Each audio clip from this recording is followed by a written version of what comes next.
Hello and welcome to our tutorial. So in this tutorial we're going to just look at what we have done in class today. So I'm just going to launch DaVinci Resolve here. So I think some of you are working in version 14 in the college, but 15 is for what we're doing, very similar. So there's two pieces of video I'm going to download. So I'm going to download this MTS file here, 7 and 11. They're both relatively short. So I've downloaded them. I've also gone here to the Free Music Archive and I've gone into the hip hop genre and I've downloaded this track here. So this is just to show where I got this from.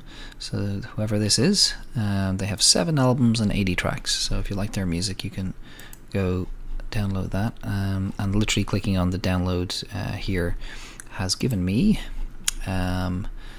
these 3 tracks on my desktop. So I'm going to start a new project in DaVinci Resolve. So here I am here, and I'm going to go down to the media room, which is the one furthest to the left at the bottom, and I'm going to navigate to my desktop, and on my desktop I'm going to have this video file. And do I want to make the project have the same settings as the video file? Yes, I do. So I'll click change and I'll do the same, bring this in here, and then the audio is here. So these are the 3 bits of media we're going to use, and now I'm going to click on edit. Now, as we did before, we're going to place this on our timeline. Now we could double click and bring it into this window here, and trim this piece of audio.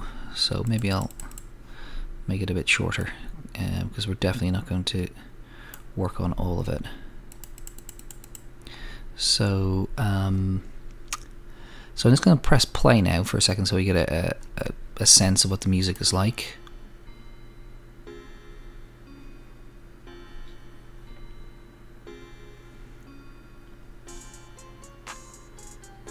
Okay. So I'm going to play it again, and the next time I'm going to press the M key on my keyboard. So I've just put the mouse over this icon here. It says markers and has the letter M beside it. So as we're playing here, and we're not playing in this window, we're playing, so we want to play what's on the timeline. So we do that over here.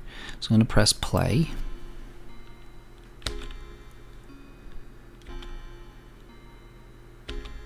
So I'm just pressing M.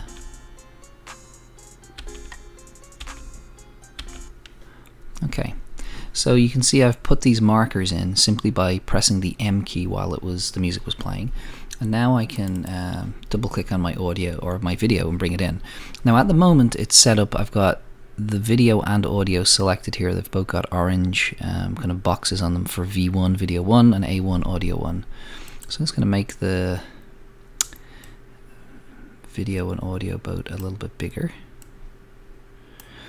and I'll move this up a little bit. Okay, so I'm just going to mark an in point here randomly and an out point. So I'm not sure if this is a good piece of video or a bad one. I'm not terribly interested in content for this. It's more to do with matching to sound. So I'm going to drag and drop this onto the timeline. So you can see I've got a bit of a conundrum here. If I put my music down, it comes with the audio, and if while I'm bringing it down, if I'll do that again, you can see how we could overwrite the audio that's already there. So there's a number of ways to deal with that.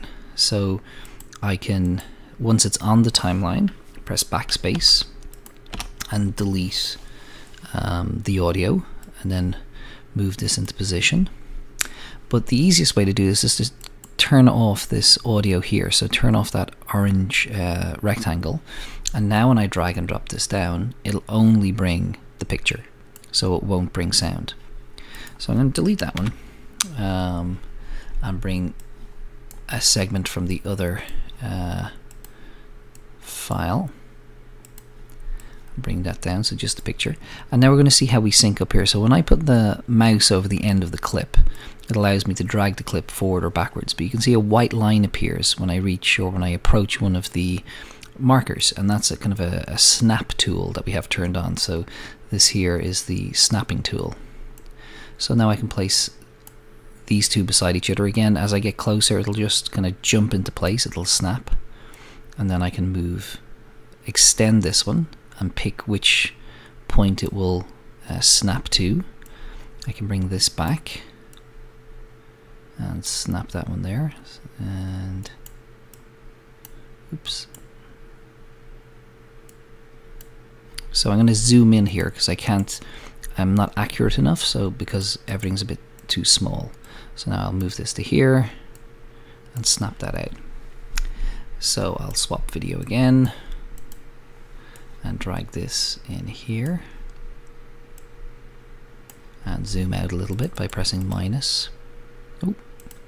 And then bring this back to here, and I'll just do one more just to illustrate. So mark in and mark out, and bring this down here, and again we'll zoom in a little bit so we can be more precise. I'll move this along. All I'm doing is holding on the left mouse button and moving the clips. And so if I zoom out now, so this is the extent of our edit so far. I'm going to press play, and you'll see it's going to cut the video on each of these markers, and it'll be in time with the music, or at least it'll be in time with the music if when we put down the original marker, that marker was accurate. If I don't like a marker, I can simply select it and press the delete key, and then that marker will go away. So let's see what and hear what that looks like.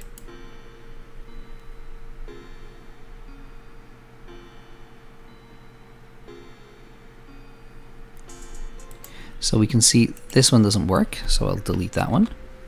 I'll lift this piece of video out and move it and extend this back, and then see if I can place this marker in, and again I'm going to zoom in so I can catch the end of this and extend that all the way to there. Now as I look at the waveform, this marker is probably in the wrong place. It should probably be there, so I'm going to extend the video to that. Now we'll zoom back out and we'll give one more play and see what we've got.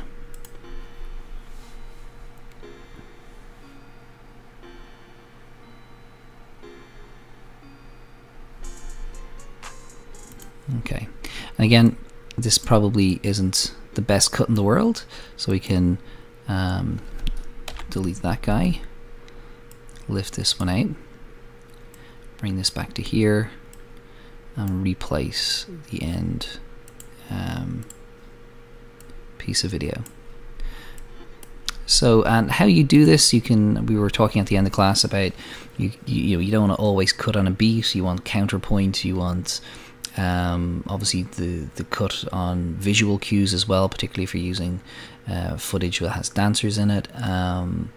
So there'll be all sorts of reasons for you to cut in different places, but this is just one technique that we can use that'll help us to make the audio and the video kind of more integrated. So we'll leave it there for now.